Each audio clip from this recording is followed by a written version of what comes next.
जाता है जो ब्लड, उसकी वजह से कस्पिड वॉल बंद, बैक फ्लो को रोकने के लिए कहेंगे हम, ठीक है। उसके बाद जो राइट वेंट्रिकल होता है वो कॉन्ट्रैक्ट करता है और उसके बाद इस चक्कर से जो ब्लड होता है वो पल्मोनरी आर्टरी के ऊपर चले जाते हैं, उसके बाद सीधे लंग में चले जाता है। पल्मोनरी आर्टरी के अलावा और कहाँ भी जाता है ब्लड? कोरोनरी नहीं, पल्मोनरी आर्टरी के अलावा, हाँ, तो एक साइड से पल्मोनरी आर्टरी में जाएगा, दूसरी साइड से कहाँ जाएगा? हार्ट में तो 2 वेंट्रिकल है ना, तो एक से जाएगा पल्मोनरी आर्टरी में, राइट वेंट्रिकल से। लेफ्ट वेंट्रिकल से कहाँ जाएगा? बॉडी में। कौन सी वेसल के थ्रू? आउटर। दोनों एक साथ बोलना है क्योंकि सिस्टोल और डायस्टोल दोनों में एक साथ हो रहा है, ठीक है। तो इसलिए एक बार एक को बोलेंगे, दूसरी बार दूसरे को बोलेंगे, ऐसा नहीं चलेगा। मतलब वो वहाँ भी 0.1 सेकंड में होता है। आर्टरियम का काम दोनों साथ, हाँ हाँ, वो दोनों एक साथ चल रहा है। एट्रियम का पूरा काम एक साथ चल रहा है और वेंट्रिकल का पूरा काम एक साथ चल रहा है।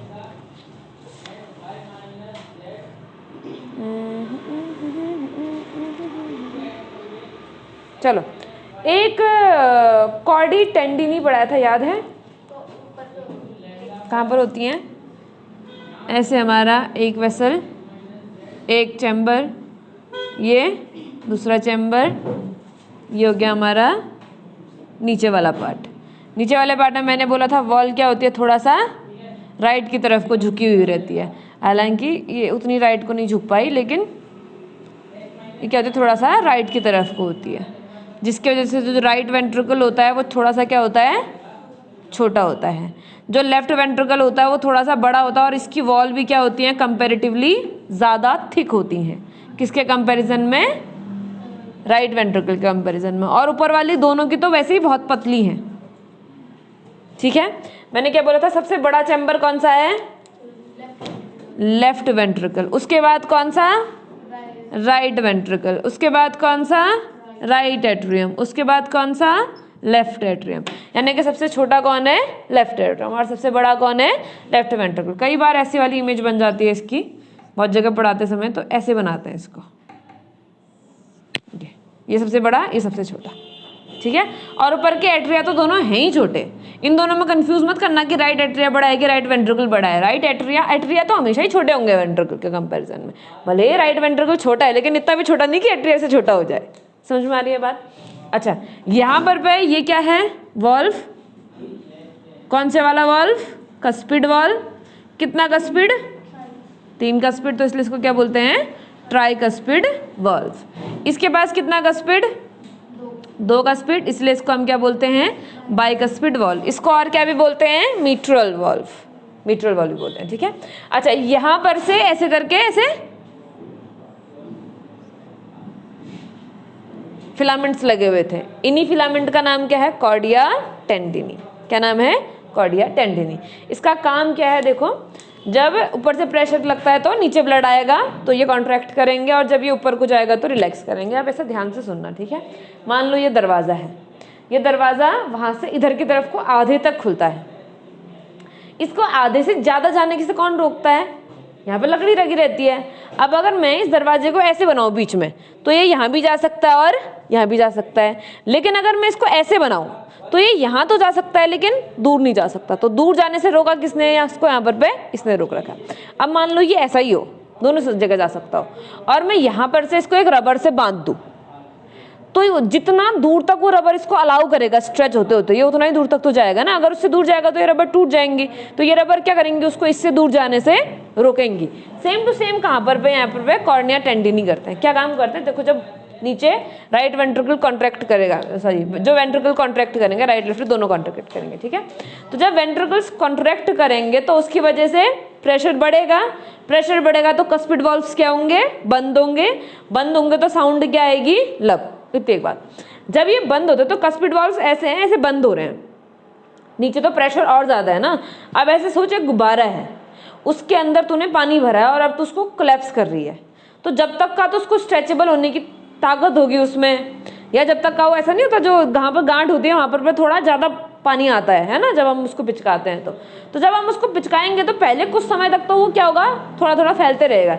लेकिन अगर मैं उसको ज़रूरत से ज़्यादा पिचका दूंगी, और जब वहाँ पर जहाँ पर मैंने हाथ लगाया वहाँ पर गांठ ना, मैंने खाली हाथ से पकड़ा होगा, तो जब मैं बहुत ज़्यादा पिचका दूंगी तो चाहे मैं कितना टाइट पकड़ लूँगी खुल जाएगा। समझ में आ रहा है? खुलेगा कैसे? ये दोनों, ये वेंट्रिकल इतना कॉन्ट्रैक्ट करेगा कि ये पीछे जाते जाते जाते एक समय के बाद ऐसा हो जाएगा कि ये और पीछे चल जाएंगे और पीछे की तरफ कैसे मुड़ जाएंगे और ब्लड वापस बैक फ्लो कर जाएगा। इसका काम क्या था? ब्लड को बैक फ्लो होने से रोकना। और काम तो हो ही नहीं पाएगा इस कंडीशन में, क्योंकि ये ब्लड कहीं ना कहीं तो प्रेशर लगाएगा ना, जब हम इसको पिचकाएंगे कहीं ना कहीं तो प्रेशर लगाएगा, और वो प्रेशर इन वॉल्व पे ही लगता है सबसे पहले। वॉल्व पे प्रेशर लगेगा तो एक समय तक तो ये बंद रहेंगे, लेकिन उसके बाद पीछे को भी तो जा सकते हैं। जरूरी थोड़ी है ना कि अगर इतना आना तो इतना ही आएगा, यहाँ से भी तो पीछे को जा सकता है, भले वो फ्लैप है, लेकिन ऐसे प्रेशर ज्यादा हो गया तो फिर तो पीछे को जा ही सकता है। तो ये पीछे को जाने से रोकने के लिए कौन है? क्या बोला? कॉर्डिया टेंडिनी। ठीक है, एक बार क्वेश्चन आया था कि अगर कॉर्डिया टेंडिनी टूट जाए, डैमेज हो जाए, रप्चर हो जाए, निकाल दिया जाए तो क्या होगा? हाँ, ऑप्शन यही था, बैक फ्लो हो जाएगा। लेकिन लोगों ने ध्यान नहीं दिया, ऑप्शन था back flow of the blood from left ventricle to left atrium, right ventricle to right atrium. बच्चों ने सबसे पहले वाले में देखा बैक फ्लो, टिक कर दिया, उसमें लिखा था लेफ्ट। अगर क्वेश्चन पूछा हो कॉर्डिया टेंडिनी टूटेंगे राइट वेंट्रिकल के, तो आंसर भी क्या होगा? Right ventricle. या ट्राइकस्पिड लिखा होगा अगर, कि ट्राइकस्पिड, हाँ दोनों में होता है। ठीक है, बस पढ़ना है कि बोल क्या रहा है तुमसे। अगर बोला हो कि ट्राइकस्पिड वॉल्व के, क्वेश्चन ये था ट्राइकस्पिड वॉल्व के कॉर्डिया टेंडिनी अगर टूट गए तो क्या होगा, और सबने बैक फ्लो देखा, टिक कर दिया, और लेफ्ट राइट देखा ही नहीं, तो गलत हो गया था। वहां पर ध्यान देना है, टर्म्स पे ध्यान देना है। अगर बोलेगा बाइकस्पिड या मिट्रल वॉल्व के, तो तब क्या समझना है? लेफ्ट साइड में से जाएगा।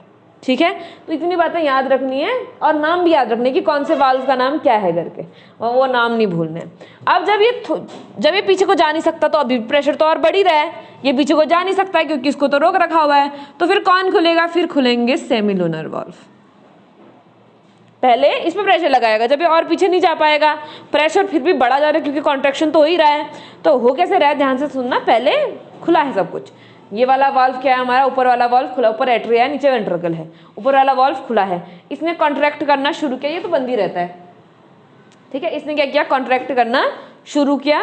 कॉन्ट्रैक्ट करना शुरू किया तो ऊपर वाले वाल्व ने कहा मैं बंद हो जाता हूँ, नहीं तो यहाँ जाएगा सारा पानी। वो बंद हो गया, लेकिन ये और कॉन्ट्रैक्ट किए जा रहा है, ये पहले से बंद है।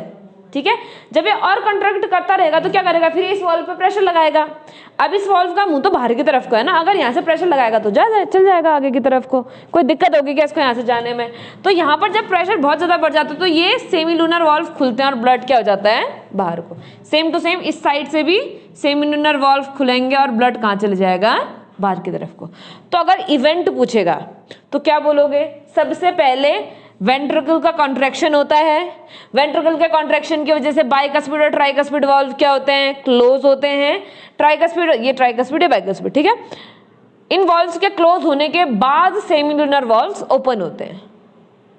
ठीक है, सेमिलुनर वाल्व ओपन होंगे तो फिर ब्लड कहाँ चले जाएगा? पल्मोनरी आर्टरी और आउटा में। अब एक क्वेश्चन है कि कौन से वाले चैम्बर की दीवार सबसे ज्यादा मोटी होती होगी? एट्रिया की वॉल ज्यादा मोटी होंगी या वेंट्रिकल की वॉल ज्यादा मोटी होंगी? सबसे पहले ये बताना है। वॉल में से मैं किसकी बात कर रही हूँ? मैं मायोकार्डियम की बात कर रही हूँ, इपिया एंडो की बात नहीं कर रही हूँ, क्योंकि वो तो सिंपल स्क्वैमस है, एक ही लेयर का होगा ज्यादा से ज्यादा। ठीक है ना, मैं किसकी बात कर रही हूँ? मायोकार्डियम, यानी कि मसल, कार्डियक मसल किस में सबसे ज्यादा होंगी? एट्रियम में या वेंट्रिकल में? वेंट्रिकल में, क्योंकि एट्रियम में तो यहीं पर पहुंचाना है, जस्ट नीचे पर पे, तो उसको बहुत ज्यादा कॉन्ट्रैक्शन की जरूरत है नहीं, तो इसकी वॉल क्या होती है? कंपेरेटिवली बहुत ही थिन होती है। वेंट्रिकल में राइट की ज्यादा मोटी होंगी कि लेफ्ट की ज्यादा मोटी होंगी? राइट वाले की, लेफ्ट वाले की। क्यों? ना तो ऑक्सीजन से क्या फर्क? ब्लड तो ब्लड है ना, प्रेशर जनरेट करना है इसने ज्यादा। क्यों जनरेट करना है? क्योंकि राइट वेंट्रिकल ने सिर्फ लंग तक पहुंचाना है और लंग से ही वापस लाना है। ये ज्यादा से ज्यादा सर्कुलेशन कहाँ तक करेगा? यहाँ से लंग और लंग से वापस, इतना ही तो सर्कुलेशन करेगा। लेकिन इस बेचारे का सोचो, इसने बॉडी के हर एक पार्ट तक पहुंचना है। दिल हमारा यहाँ है थोरेसिक कैविटी में, थोरेसिक कैविटी में भी कहाँ है? मीडियास्टर्नल कैविटी में। मीडियास्टर्नल कैविटी याद है? दोनों लंग के बीच की जगह को हम क्या बोलते हैं? मीडियास्टर्नल। ठीक है, मीडियास्टर्नल कैविटी में है हार्ट, और उस हार्ट का ब्लड ले जा करके पूरी बॉडी में सर्कुलेट होना है, यहाँ पाँव के अंगूठे तक, और फिर वहां जाके फिर वापस भी आना उस ब्लड ने। तो इतने सारे ऑर्गन्स में अगर ब्लड ट्रेवल करेगा तो जो ब्लड होगा उसको बहुत ज़्यादा मूव करना है, ज़्यादा मूव करना है तो ज़्यादा समय तक फोर्स की ज़रूरत है ना, इसको तो कम समय तक फोर्स की ज़रूरत है, थोड़ा जाना थोड़ा वापस आना है। अब मैं एक गाड़ी को धक्का दूँ और उसने यहीं पहुँचना तो मैं आराम से धक्का दूंगी, और उसने उस दीवार तक पहुँचा तो मैं उसको जोर से धक्का दूंगी क्योंकि उसने ज़्यादा डिस्टेंस ट्रैवल करनी है। तो यहाँ से जो ब्लड निकलेगा इससे ज़्यादा डिस्टेंस ट्रैवल करनी है, इसीलिए इसकी वॉल्स भी मोटी और इसका चैम्बर भी बड़ा है ताकि ज़्यादा ब्लड पंप कर सके। अब क्वेश्चन, अगर किसी का ये चैम्बर छोटा हो, किसी डिफॉर्मिटीज़ की वजह से ये चैम्बर छोटा होगा तो क्या होगा, हार्ट बीट बढ़ जाएगी, क्योंकि ब्लड तो बॉडी में जाना ही जाना है ना। बस उस समय पर, अब पहले हम एक ही बार में ज़्यादा ब्लड फेंक पा रहे थे, अब कम ब्लड फेंकेंगे तो हार्ट बीट को बढ़ाना पड़ेगा। हमने 1 मिनट में 5 लीटर तो फेंकना ही फेंकना है कैसे भी करके। और अगर नॉर्मली ये बड़ा हो, ज़्यादा बड़ा हो तो हार्ट बीट की वैल्यूज थोड़ी कम हो जाएंगी। हमने एटलीस्ट 5 लीटर ब्लड को 1 मिनट में करना ही करना है बॉडी में सर्कुलेट, ठीक है। मतलब हमारी बॉडी में कितना ब्लड होता है, 5 लीटर तक तो होता है ना, यानी कि 5 to 5.5 लीटर है, फीमेल्स में 5, मेल में 5.5, ठीक है। तो एक बार हार्ट ने पंप करना है और एक मिनट के अंदर बॉडी का पूरा ब्लड सर्कुलेट हो जाना चाहिए। 1 मिनट में पूरी बॉडी का सारा ब्लड 5 लीटर पंप कर रहा है, इसका मतलब सारा ब्लड सर्कुलेट कर रहा है ना। मतलब हर एक पार्ट तक तो कहाँ पहुँचता होगा 1 मिनट में? देखो, पहली बार में मैंने फेंका, फिर वापस आया, वो गया, वो चल रहा है, ठीक है। फिर दूसरी बार में यहाँ से सप्लाई आए जा रही है। हाँ, जैसे समझ लें यहाँ पर 20 बच्चे हैं इस कमरे में, और उस कमरे में भी मुझे 20 बच्चे पहुँचाने 1 मिनट के अंदर, तो मैं क्या करते रहूँगी, यहाँ से बच्चे लाते रहूँगी, वहाँ को फेंकते रहूँगी। समझ में आ रहा है? तो ऐसे करके 1 मिनट में सारे बच्चे चल जाएंगे, यानी कि 1 मिनट में बॉडी का पूरा ब्लड हार्ट से होकर के गुजरता है। बॉडी का सारा ब्लड 1 मिनट में हार्ट से एक बार तो गुजरता ही गुजरता है, पूरा ब्लड। ऐसे मान सकते हैं हम, क्योंकि 5 लीटर मूव करवा रहे हैं, तो हर एक ऑर्गन से ब्लड आए जा रहा है और जाए जा रहा है। समझ में आ रही बात? ये किसकी कहानी हो गई, हमारे सर्कुलेशन की एक छोटी सी एक कहानी थी, ठीक। इसके बाद एक और बात पढ़ानी थी। हाँ, यहाँ पर हमने पढ़ा था, यहाँ दोनों के बीच में कौन सा एक गैप होता है एम्ब्रियो स्टेज में, उसको हम क्या बोलते हैं, फोरामेन ओवेल। भूलना नहीं लड़की, लोगों के दिल में छेद हो गया इसके चक्कर में, तो भूल जा रही है। हाँ, ये क्या है, फोरामेन ओवेल है। फोरामेन ओवेल कब होता है, जब एम्ब्रियो स्टेज में हो, जब बच्चा एम्ब्रियो स्टेज में हो, तो उस समय पर क्या होता है, यहाँ से वेना केवा से ब्लड आता है राइट एट्रियम से लेफ्ट एट्रियम, ठीक है। ऐसा नहीं कि राइट वेंट्रिकल में नहीं जाएगा, लेकिन ज्यादातर कहाँ चल जाएगा, लेफ्ट एट्रियम में। क्यों चले जाएगा, क्योंकि राइट वेंट्रिकल से कहाँ जाता है ब्लड, लंग में जाता है, और उस समय में तो लंग डेवलप ही नहीं है ना, लंग से तो ऑक्सीजनेशन हो ही नहीं रहा, ऑक्सीजन कहाँ से हो रहा है, प्लेसेंटा से हो रहा है, तो उसको लंग में जाने की कोई जरूरत है भी नहीं। लंग में जाने की जरूरत नहीं तो क्यों अपना टाइम वेस्ट करेगा, सीधे राइट एट्रियम से लेफ्ट एट्रियम में पहुंच जाएगा, किसके थ्रू, फोरामेन ओवेल के थ्रू। लेकिन जब हम बड़े हो जाते हैं फिर तो हमारा डेवलपमेंट हो गया लंग का, जब लंग का डेवलपमेंट हो गया तो वहाँ पर हमने ऑक्सीजन भी लेनी है, ऑक्सीजन लेनी है तो वहाँ को हमने ब्लड भी भेजना पड़ेगा, यानी कि पर्मुनरी सर्कुलेशन हमने करना पड़ेगा। पर्मुनरी सर्कुलेशन इनमें भी होता है मगर उतना एफिशिएंट नहीं है जितना हमारे में, क्योंकि कोई फायदा नहीं है उसका। समझ में आ रहा है? ऐसा नहीं तुम बोलोगे कि यहाँ बिल्कुल बढ़ जाता ही नहीं, जाता है लेकिन उसका कोई फायदा भी नहीं है और बहुत कम अमाउंट में जाता है, क्योंकि डायरेक्टली यहाँ से मूव कर रहा होता है। अब यहाँ पर सुनो, ये क्या है, फोरामेन ओवेल है, किसमें, एम्ब्रियो में। लेकिन जब हम अडल्ट हो जाएंगे तो क्या हो जाएगा, ये फोसा ओवेलिस। क्या हो जाएगा, ये फोसा ओवेलिस। यानी कि अगर ये बड़े होने के बाद कोई बच्चा छोटा है। अच्छा एक बात बताओ, अगर ये यहाँ पर फोरामेन ओवेल ओपन है तो जो बच्चा है इसकी बॉडी में जो ब्लड है वो मिक्स्ड ब्लड है या ऑक्सीजनेटेड ब्लड घूम रहा है या डीऑक्सीजनेटेड ब्लड घूम रहा है, मिक्स्ड ब्लड घूम रहा है, ठीक है। क्योंकि यहाँ पर से ब्लड सीधे यहाँ पर पे गया, राइट लेफ्ट एट्रियम में गया है, ये वाला पार्ट हमारा कहाँ जाएगा, लंग में जाएगा, लंग में से ऑक्सीजनेशन होना नहीं है, लेकिन ये वापस यहाँ आया लेफ्ट वेंट्रिकल में गया, फिर कहाँ जाएगा हमारे, जब ये वापसी में चल रहा होगा वापसी में ये जाएगा प्लेसेंटा पर, प्लेसेंटा से ऑक्सीजनेटेड ब्लड लेकर के आएगा। अब यहाँ पर क्या है, मिक्स्ड ब्लड है, यहाँ से जो ब्लड गया था वो डीऑक्सीनेटेड है और यहाँ पर जो ब्लड आ रहा है वो ऑक्सीजनेटेड और डीऑक्सीनेटेड का मिक्सचर एक तरीके से समझ ले, क्योंकि ऐसा नहीं है कि सारा का सारा ब्लड प्लेसेंटा पे होकर के गुजर रहा है, प्लेसेंटा पे आधा ही ब्लड जा रहा है, ऑक्सीजनेशन के लिए जा रहा है जितना ब्लड, ठीक है। पूरा ब्लड लंग की तरह सर्कुलेशन नहीं चल रहा वहाँ पर पे। जैसे हमारी बॉडी के अलग अलग ऑर्गन पे ब्लड वेसल्स जाती हैं और वापस आती हैं, एट्रिया जाता है वापस आता है। जैसे मान लें हमारे बॉडी का एक ब्लड वेसल है जिससे लिवर में ब्लड जा रहा है, तो लीवर में ब्लड जाएगा और लीवर से वापस आ जाएगा। इसका मतलब ये तो नहीं कि बॉडी का जितना ब्लड है सारा का सारा ब्लड एक साथ लीवर में जा रहा है, ऐसा तो नहीं है ना। कोई ब्लड जो इस हाथ में ट्रैवल कर रहा है अभी, वो तो इसी हाथ में ट्रैवल करेगा ना, वो थोड़ी जाएगा अभी लीवर पर पे। तो ऐसे ही हमारे पास में एक कौन भी है, एक प्लेसेंटा पे जाने वाली आर्टरी और एक प्लेसेंटा से वापस आने वाली वेन है हमारे पास में। वो ऑक्सीजनेटेड ब्लड लेकर के आएगी, लेकिन सिर्फ वहीं से ऑक्सीजनेटेड, वहीं से तो ब्लड नहीं आ रहा, ब्लड तो पूरी बॉडी का इकट्ठा होकर के हार्ट में आएगा। वो ऑक्सीजनेटेड लेके आए, लेकिन बाकी तो डीऑक्सीजनेटेड लेकर के आ रहे हैं वापस। तो इसका मतलब वहां पर जो ब्लड आएगा वो कैसा आएगा, मिक्स्ड ब्लड आएगा। यहाँ से इधर भी कौन सा ब्लड जाएगा, मिक्स्ड ब्लड जाएगा। नहीं हार्म होता। क्यों हार्म नहीं होता है, कुछ रीजंस हैं। सबसे पहला रीजन है कि जो बच्चा होता है, जो एम्ब्रियोनिक स्टेज में होता है फीटस, उसमें हीमोग्लोबिन का अमाउंट हमारे कंपेरिजन में बहुत ज़्यादा होता है। ठीक है, हीमोग्लोबिन ज़्यादा है तो ज़्यादा ऑक्सीजन कैच कर सकता है, तो उसकी रिक्वायरमेंट फुलफिल हो जाती है। दूसरा, परसों हमने जब आरबीसी पढ़ी थी तो मैंने बताई थी बच्चों में आरबीसी 7 मिलियन के करीब होते हैं, 6.8 यानी कि 7 मिलियन के करीब होती है। तो उनके 1 mm³ में भी बहुत ज़्यादा आरबीसी है, समझ में आ रहा है। तो उसका जो ऑक्सीजन का जो सर्कुलेशन है वो इसीलिए इफेक्ट नहीं कर रहा है क्योंकि उसके पास कैचिंग पावर भी ज़्यादा, जो हीमोग्लोबिन होता है वो ऑक्सीजन को कैच भी ज़्यादा करता है। मैंने तुम लोगों को ग्लोबिन समझाए थे कि अल्फा ग्लोबिन होता है, बीटा ग्लोबिन होता है, गामा ग्लोबिन होता है। हमारे पास में अल्फा और बीटा ग्लोबिन है। जो बच्चे होते हैं, जो चाइल्ड होता है फीटस वाला फॉर्म, उनके पास में गामा ग्लोबिन होता है। ठीक है, अब जब गामा ग्लोबिन होता है तो वो ऑक्सीजन को ज़्यादा पकड़ पाता है, ज़्यादा ऑक्सीजन को कैच कर पाता है। उसकी एफिनिटी हमारे हीमोग्लोबिन से ज़्यादा है ऑक्सीजन के लिए। जो फीटस है उसका ब्लड और तेरा ब्लड अगर मैं एक साथ ऑक्सीजन के पास रखूं तो उसका ब्लड ज़्यादा कैच करेगा ऑक्सीजन को तेरे कंपैरिजन में, क्योंकि उसका जो हीमोग्लोबिन है वो ऑक्सीजन के साथ ज़्यादा एफिनिटी, ज़्यादा मित्रता है उसके ऑक्सीजन के साथ में। तुम्हारी ब्लड की मित्रता थोड़ी कम है, समझ में आ रही है। तो वो ज़्यादा ऑक्सीजन कैच कर रही है तो उसका जो रिक्वायरमेंट है वो फुलफिल हो जा रही है, तो कोई दिक्कत नहीं हो रही है। इसीलिए इनकी बॉडी में तो हमेशा कैसा ब्लड घूमता है, मिक्स्ड ब्लड घूमता है। तो यहाँ पर तो कोई दिक्कत नहीं, कोई परेशानी नहीं है। लेकिन सोचो अगर ये कभी बंद ही ना हो, जब हम पैदा हो जाएंगे तब तो प्लेसेंटा खत्म ना, तब तो लंग पर जाएगा। लंग पर जाएगा तो यहाँ कौन सा ब्लड आएगा, डीऑक्सीजनेटेड। डीऑक्सीजनेटेड से यहाँ कौन सा गया, डीऑक्सीजनेटेड। यहाँ से लंग में कौन सा गया, डीऑक्सीजनेटेड। लेकिन लंग से वापस तो कौन सा आएगा, ऑक्सीजनेटेड। अब यहाँ देखो, नॉर्मली यहाँ पर कौन सा ब्लड है, ऑक्सीजनेटेड ब्लड है। लेकिन अगर ये खुला ही रह गया तो यहाँ से भी तो थोड़ा लीक करेगा इधर को, यहाँ भी तो ब्लड आया जाएगा। वो बेचारा इतनी मुश्किल से ऑक्सीजनेटेड लेके आया, हमने उसी में डीऑक्सीजनेटेड मिला दिया, तो ब्लड कैसा हो गया, मिक्स्ड। ब्लड मिक्स्ड हो गया तो यहाँ पर जो ऑक्सीजन का अमाउंट है वो क्या हो गया, कम। ऑक्सीजन का अमाउंट कम हो गया तो जो बॉडी है उसको भी ऑक्सीजन कैसे मिलेगी, कम।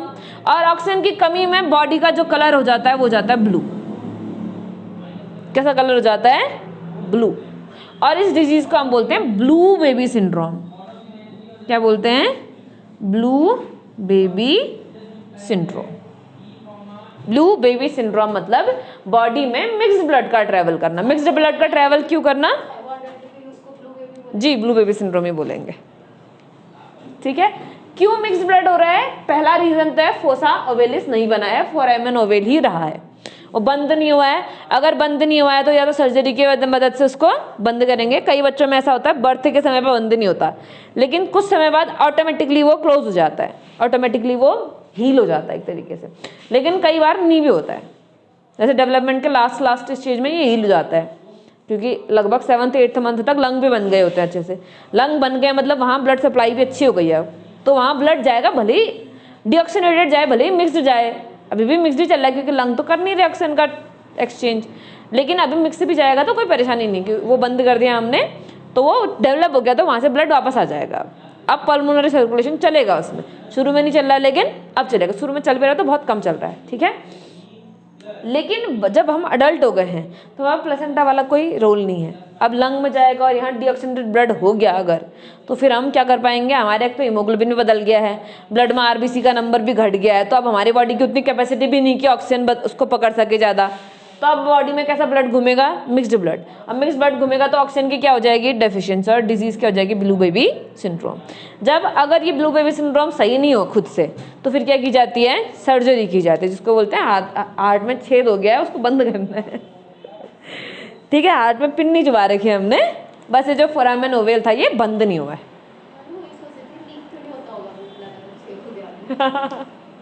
नहीं, वो लीक होने वाला है ही नहीं, ठीक है। मतलब वैसे तो कई को लगता है कि आर्टरी में छेद होता होगा या एट्रियम में छेद होता होगा तो वेंट्रिकल में छेद होता होगा, लेकिन ऐसा नहीं है। लीक इसलिए नहीं हो रहा क्योंकि अंदर ही अंदर चल रहा है। इसका मेरे कि मैं 4 हिस्से करता हूँ, चारों हिस्सों में सामान इधर जाएगा तो हार्टी में तो इधर जाएगा ना, हार्ट से बाहर।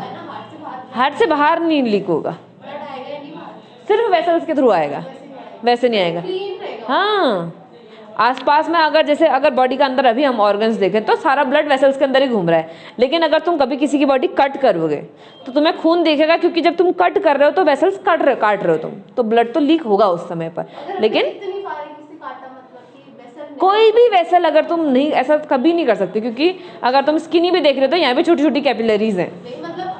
हाँ, अगर तुम एकदम ऐसा करो किसी इंसान की बॉडी का ब्लड जमा दो सारा का सारा, मतलब मर गया कोई इंसान, उसकी बॉडी का सारा ब्लड जम गया, फिर तुम काटो, फिर तुम्हें बिल्कुल क्लीन दिखाई देगा, नहीं ब्लड दिखाई देगा, क्योंकि ब्लड तो सारा जम गया ना, वेसल के अंदर था। अगर बाहर होता तो हार्ट के चारों तरफ भी जमा होता, नहीं जमा होता है। हमारा जो सर्कुलेशन है क्लोज्ड सर्कुलेशन है, अगर तुम कॉकरोच काटोगे तो उसके उसमें घूमेगा ब्लड, क्योंकि उसका ओपन सर्कुलेशन है हमारा। हाँ, ब्लड अगर जम गया, क्लॉट हो गया ब्लड, फिर नहीं मिलेगा हमको बाहर, ठीक है। कॉकरोच वगैरह में तो ओपन ही होता है, वो ओपन ही में खून जमा होता है उनका, ठीक। चलो, एक बात तो ये हो गई। दूसरी एक और बात है, यहाँ पर है हमारा हार्ट, ये है हमारा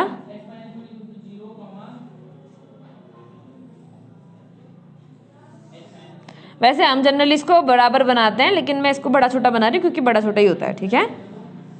कंफ्यूज नहीं होना कि क्या कर दिया, क्यों ये सबसे छोटा नहीं होता, ये वाला ये बार बार ऐसा ही हो जा रहा है, ये लेफ्ट की तरफ को जा ही, राइट की तरफ को जा ही नहीं पाता ही ज़्यादा। ले अब ठीक है, लो। कभी भी ये जो सेप्टम का सेपरेशन है ना, ये एपेक्स पे नहीं होता। हाँ, हार्ट पे, अब हार्ट का एपेक्स यहाँ है, लेकिन एपेक्स में सेपरेशन नहीं होगा, एपेक्स से दूर होगा सेपरेशन। अच्छा, आप सुनो, हमारे यहाँ पर से एक ब्लड वेसल जाती है जिसको हम क्या बोलते हैं, पल्मोनरी आर्टरी। तो यहाँ से क्या गई, पल्मोनरी आर्टरी। यहाँ से हमारी एक ब्लड वेसल जाती है जिसको हम क्या बोलते हैं, अओर्टा। अच्छा, क्या ये दोनों वेसल्स आर्टरीज ही हैं? दोनों वेसल्स आर्टरीज हैं। यहाँ पर जाकर के ये दोनों वेसल्स एक दूसरे को क्रॉस करती हैं, क्रॉस इन द सेंस ये आई पल्मोनरी आर्टरी, ये आई अओर्टा, और क्रॉस करके निकल जाएगी एक दूसरे को। जब बच्चा एम्ब्रियो वाले फॉर्म में रहता है तो उस समय ना इन दोनों के बीच में एक डक्ट होती है, ठीक है। इस डक्ट को हम बोलते हैं डक्टस आर्टेरियोसस। यहाँ पर जहाँ पर ये दोनों मिल रहे हैं, इस जगह पर एक डक्ट प्रेजेंट होती है जिसको हम क्या बोलते हैं, ductus arteriosus. Ductus arteriosus, spelling देख लेना अगर थोड़ी ऊपर नीचे हो रही होगी तो, DA लिख देंगे, डक्टस आर्टेरियोसस। ये यहाँ पर ये जो डक्ट होती है, इसकी वजह से दोनों ब्लड मिक्स हो जाते हैं आपस में। जो आर्टरी से ब्लड जा रहा है, अओर्टा से जो ब्लड जा रहा है, और जो पल्मोनरी आर्टरी से ब्लड जा रहा है, वो दोनों इस डक्ट की वजह से क्या हो जाते हैं, मिक्स हो जाते हैं। क्या ही फर्क पड़ता है, वैसे भी मिक्स्ड ब्लड घूम रहा है। यहाँ पर एक बार और मिक्स भी हो गया तो क्या फर्क पड़ रहा है, ऐसा नहीं इनमें एम्ब्रियो में पल्मोनरी आर्टरी नहीं होती। मैं फिर से बोल रही हूँ, ब्लड पल्मोनरी आर्टरी में जाता है, पल्मोनरी आर्टरी से पल्मोनरी वेन में आता है वापस, ठीक है, मगर तब लंग का डेवलपमेंट नहीं होता, वहाँ ऑक्सीजनेशन नहीं होगा, बस इतना ही फर्क है। अब ब्लड का जो अमाउंट होगा वो कम होगा इस वाले सर्कुलेशन में, क्योंकि यहाँ से डायरेक्ट इधर चले जा रहा है ब्लड, ठीक है। तो यहाँ पर क्या होता है, जब हम एम्ब्रियो स्टेज में हैं तो यहाँ पर एक डक्टस आर्टेरियोसस हो रही है, जिसकी वजह से दोनों ब्लड ऑब्वियसली आपस में वापस से क्या हो जा रहे हैं, मिक्स हो जा रहे हैं। मिक्स हो भी रहे हैं तो क्या ही फर्क पड़ता है, क्योंकि ऑलरेडी मिक्सड ब्लड घूम रहा है, ठीक है। इसकी वजह से क्या होगा, अओर्टा में ब्लड का अमाउंट थोड़ा और बढ़ जाएगा, ठीक। यहाँ पर डक्टस आर्टेरियोसस होने से कोई दिक्कत है हमको, कोई परेशानी होगी, कोई परेशानी नहीं होगी, क्योंकि बॉडी में ऑलरेडी क्या घूम रहा है, मिक्सड ब्लड घूम रहा है। लेकिन जब हम बड़े होते हैं, जब एम्ब्रियो डेवलप हो जाता है, तो तब ये डक्टस आर्टेरियोसस जो होती है लिगामेंट के द्वारा भर दी जाती है। किसके द्वारा भर दी जाती है, लिगामेंट टेंडन के द्वारा, लिगामेंट के थ्रू, आई थिंक याद आ रहा है मुझे, ऐसे याद, लिगामेंट के थ्रू इसको फिल कर देते हैं। मतलब डक्ट है, उसको भर दिया हमने, ब्लॉक कर दिया उसको, लिगामेंट भर दिया उसके अंदर, ठीक है।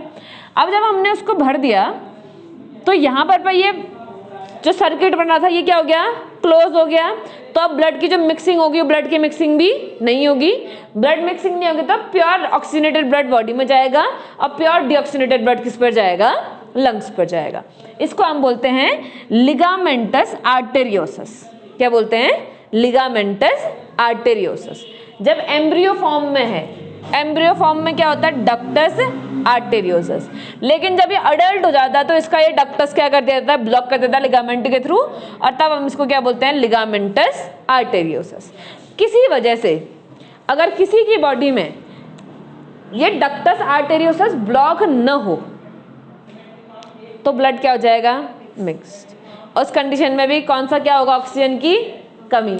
ऑक्सीजन की कमी होगी तो डिजीज क्या होगी, ब्लू बेबी सिंड्रोम। उसको भी हम क्या बोलेंगे, ब्लू बेबी सिंड्रोम। तो एक दिल वाला छेद ये है, एक दिल वाला छेद ये, इसको भी दिल का छेद ही कहते हैं, ठीक है, होल इन द हार्ट। यहाँ पर देखो तुमने, हमने एक फोटो पढ़ी थी, याद है, ये क्या है, ये आर्टरी है, अओर्टा है, और ये पल्मोनरी आर्टरी है, देख रहे हो, left pulmonary artery, right pulmonary artery, यहाँ पर जाकर के मिल रही है ना आपस में एक दूसरे के साथ में, कंबाइन हो रही है, यहाँ पर जॉइंट हो रही है, यहीं पर होते हैं डक्टस आर्टेरियोसस। बाद में क्या हो जाएगी, लिगामेंटस आर्टेरियोसस। और जो क्या करेगी, ब्लड को मिक्स होने से रोकेगी। इतनी कहानी चल जाएगी, याद रहेगा इतनी बातें। ये सब कुछ मैं लिखाऊंगी भी, हाँ, इसको लिखाना थोड़ा ज़्यादा ज़रूरी है।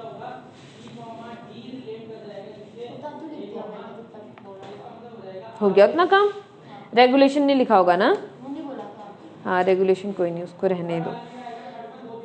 अच्छा, हम लोगों ने हार्ट बीट पढ़ी थी, कितनी होती है heart beat, 72 beats per minute. सबसे अच्छा, जो वेल्स होती है ना, वेल्स की हार्ट बीट कम होती है बहुत ज़्यादा, ठीक है, हाँ। जो एलिफेंट होती हैं उनकी भी 50-60 के करीब होती है, ह्यूमंस की 70 करीब होती है। अगर हमसे कोई छोटा जैसे रैबिट है उसकी और भी ज़्यादा 210 है। और एक बर्ड होती है उसकी हार्ट बीट 1000 पर मिनट है, नाम मुझे याद नहीं आ रहा अभी, हाँ 1000 पर मिनट। एक बर्ड है उसकी हार्ट बीट होती है 1000 पर मिनट। तो एक तरीके से हमें देख सकते हैं कि बॉडी का साइज जितना छोटा है तो हार्ट भी उतना छोटा होगा। हार्ट छोटा होगा तो उसके चैम्बर भी छोटे होंगे, तो कम ब्लड एक बार में पंप कर पाएंगे, तो हार्ट बीट क्या होगी, ज़्यादा। लेकिन अगर बॉडी बड़ी होगी तो हार्ट भी बड़ा होगा, हार्ट भी बड़ा होगा तो उसका चैम्बर भी बड़ा होगा, तो एक बार में ज़्यादा ब्लड पंप कर पाएगा, तो वहाँ पर हार्ट बीट का क्या होगा, नंबर थोड़ा सा कम होगा। ऑक्टोपस में तो होती है, मैमल्स में किसी के पास एक ज़्यादा हार्ट है, ऑक्टोपस का उसके पास 2 होते हैं, हाँ मे आधे, क्योंकि उसके पास में वो बहुत ज़्यादा है ना, हाँ आर्म्स बहुत ज़्यादा है, तो ब्रेन भी एक से ज़्यादा होते हैं उसके, हर आर्म का एक अपना ब्रेन होता है, ऐसे बोलते हैं। ब्रेन नहीं होता लेकिन उसके गैंग्लियंस होते हैं जो उसके आर्म को कंट्रोल कर रहे होते हैं। अब क्या जाने क्या है, इस बारे में हमने ज़्यादा सोचा नहीं है, हाँ उसके बारे में बहुत ज़्यादा हमें पता नहीं है अभी। एक वो ब्लू कलर का कुछ इंक भी फेंकता है, वो भी बहुत डेंजरस होता है। चलो अब यहाँ पर पढ़ते हैं, क्या पढ़ दिया, डक्टस और लिगामेंटस आर्टेरियोसस पढ़ दिया, इतना समझ में आ गया ना, ठीक है। अब इसके बाद मैंने, वैसे हार्ट बीट हमने पढ़ ली है, हाँ हार्ट बीट तो पढ़ ली है, हार्ट बीट का रेगुलेशन भी पढ़ लिया है, हार्ट बीट पर मिनट वाला भी पढ़ लिया है हमने, कितना एक कार्डियक साइकिल में कितना टाइम लगता है, कार्डियक साइकिल में क्या क्या इवेंट होते हैं, वो सब कुछ हमने पढ़ लिया है, ठीक है। उससे रिलेटेड अगर कोई क्वेश्चन हो तो आप पूछ सकते हैं, हो जाएगा, वैसे सारा कुछ हो जाएगा। अब आज हम थोड़ा सा रेगुलेशन पढ़ रहे हैं, किसका रेगुलेशन, हमारी हार्ट बीट का रेगुलेशन। अब जो हमारी हार्ट बीट होती है ना, अच्छा हार्ट बीट ओरिजिनेट कहाँ से होती है, कार्डियक साइकिल में हार्ट बीट ओरिजिनेशन कहाँ से होता है, हाँ पेसमेकर ऐसे नोट से हार्ट बीट का क्या होता है, ओरिजिन होता है।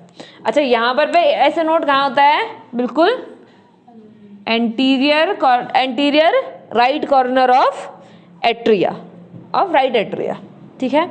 ये क्या है हमारा, राइट एट्रिया है, ये क्या है हमारा SA नोड है, ठीक है।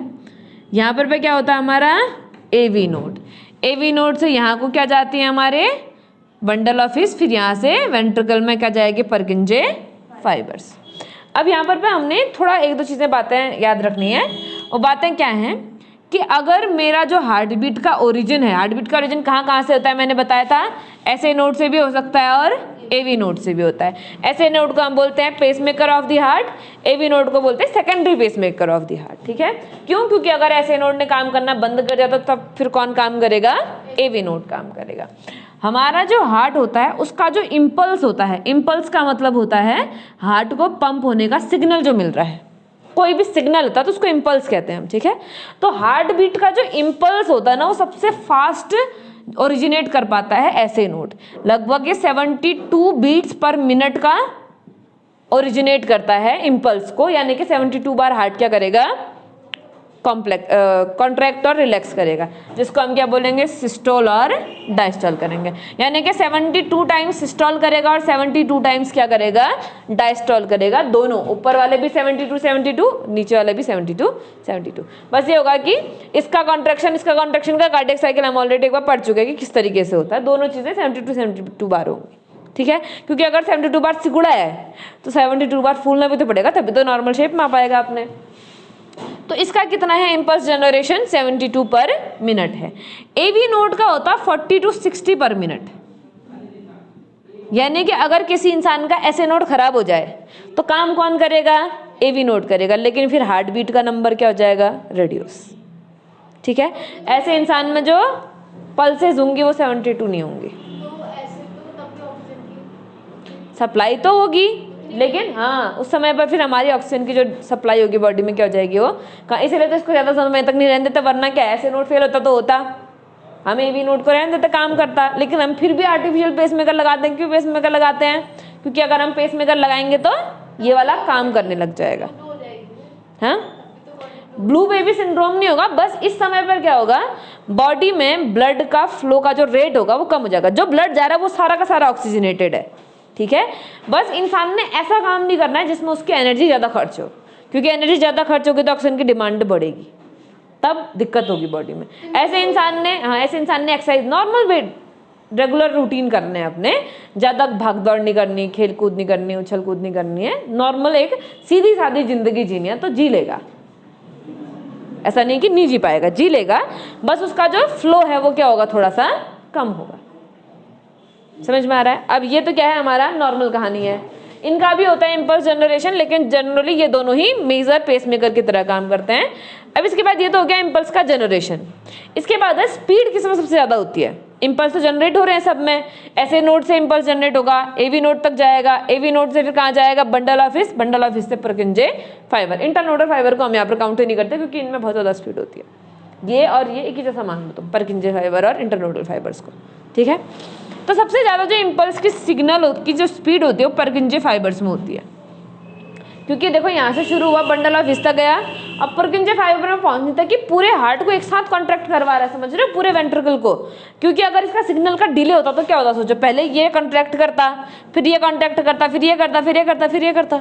लेकिन यहाँ पर आइसोडायमेट्रिक कॉन्ट्रैक्शन होता है। आइसोडायमेट्रिक कॉन्ट्रैक्शन का मतलब है पूरा का पूरा कॉन्ट्रैक्शन एक साथ, पूरे हार्ट में एक साथ कॉन्ट्रैक्शन। वरना फिर ऐसे होता, ऐसा भी कैसे? वो ऐसे तुमने बलून देखे बड़े बड़े वाले, एक साइड से अगर तुम उसको कॉन्ट्रैक्ट करा के लेके जाओगे तो बिल्कुल वैसा सा होगा यहाँ पर पे। ठीक है, तो यहाँ पर पे आइसोडायमेट्रिक कॉन्ट्रैक्शन किसकी वजह से होता है? क्योंकि परकिंजे फाइबर में सिग्नल का जो फैलना बहुत स्पीड में है। परकिंजे फाइबर से थोड़ा सा कम किस में होता है? बंडल ऑफ हिस में होता है, लेकिन फिर भी बहुत ज़्यादा होता है। ठीक है, इससे थोड़ा सा कम होता है ऐसे नोड में, और सबसे कम होता है एवी नोड में। अब बताओ तो एवी नोड में क्यों कम करा होगा हमने सिग्नल का स्पीड?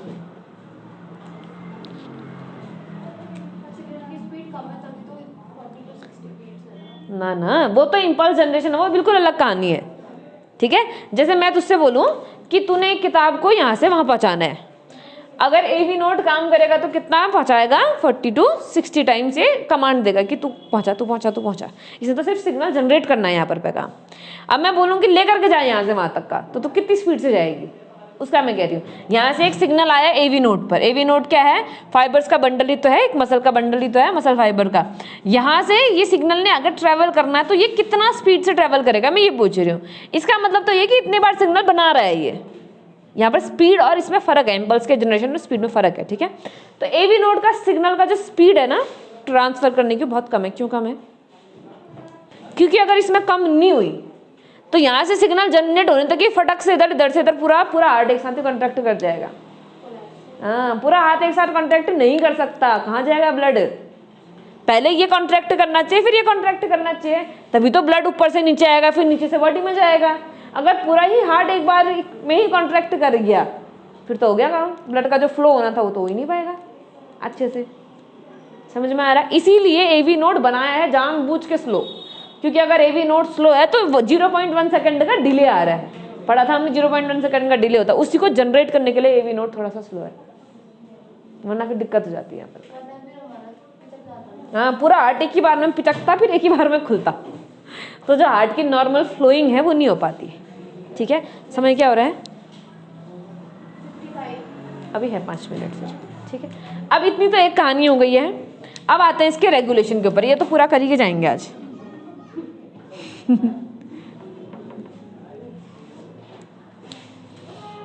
अब जो हमारा ये जो रेगुलेशन होता है किसका? हार्ट बीट का। मैंने बताया कि हमारा जो हार्ट है, ह्यूमन का हार्ट है, वो क्या है? मायोजेनिक है।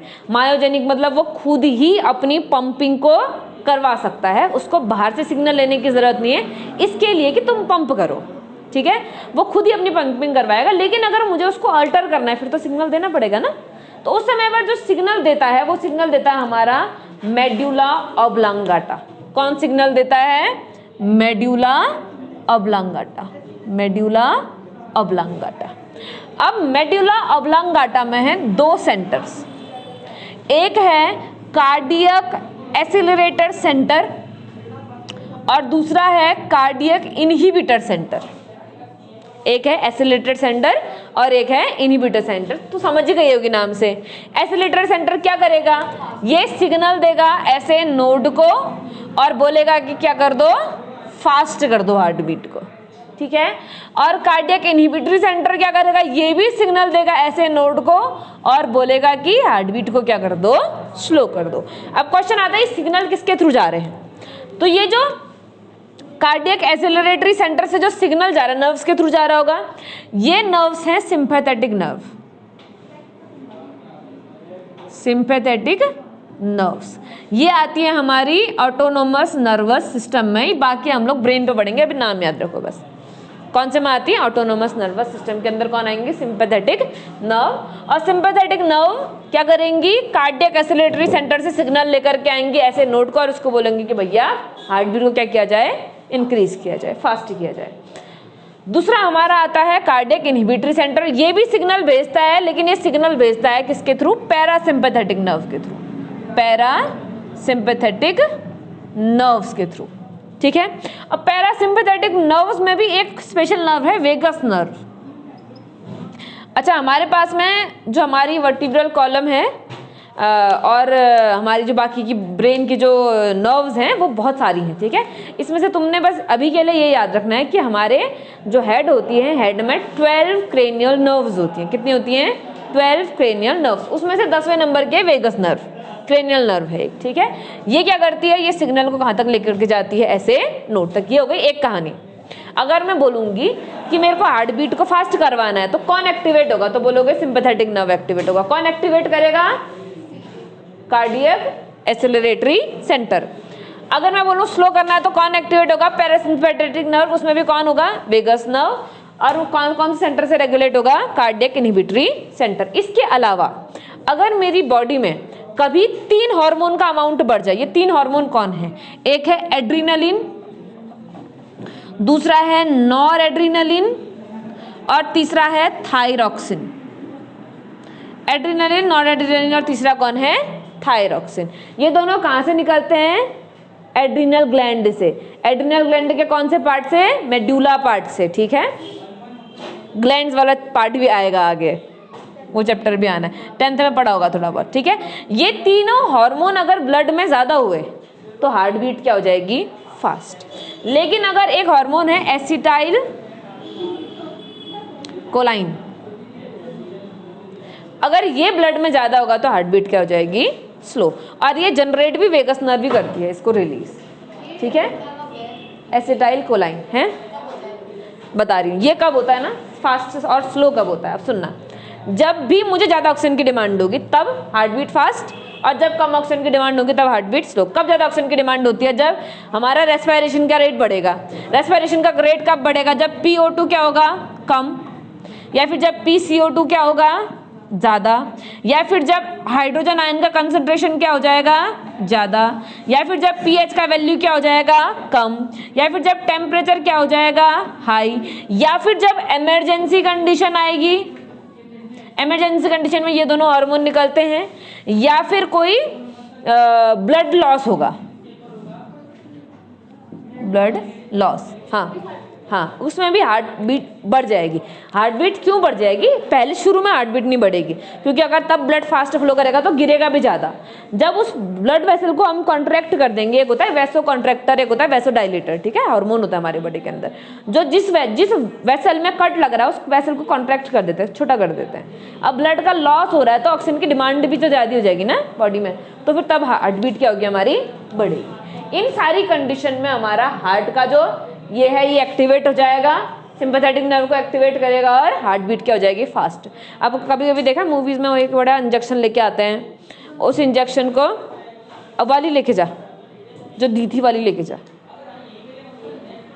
ये वाली रख दे ऑफिस में, वाली लेके जा, यहीं पर रहने।